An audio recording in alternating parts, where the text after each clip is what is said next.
And welcome back to Age of Empires 3 History Lessons. Today we're going to the Iroquois. The late 16th century confederation of 5, later 6 tribes into the Iroquois League in the upstate New York created the most dominant native forest in northeast United States and eastern Canada. At the height of their empire in the late 17th century, they held sway over land stretching from Chesapeake Bay to the Mississippi and Illinois rivers, and from Kentucky to Ontario. They were remarkable for many achievements, including their political system of checks and balances. The central law of the Confederacy was never war with each other. Against enemies, however, they usually presented a united political and military front.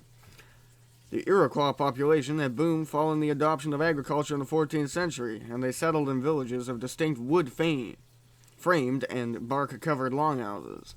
The first Europeans they encountered were the French, fighting them in support of other tribes along the St. Lawrence.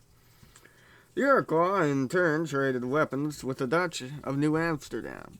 A series of wars followed, mostly over the fur trade. The Iroquois were often in the middle when France and Britain engaged in periodic wars.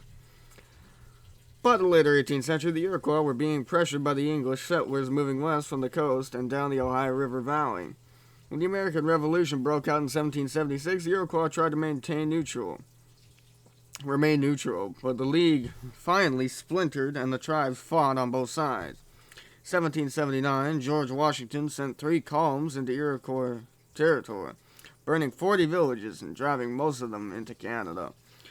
The millions of acres the Iroquois once held in New York were reduced to a few small reservations, which they still hold today. And that's it. I'll be back next time with Klamath. See you then.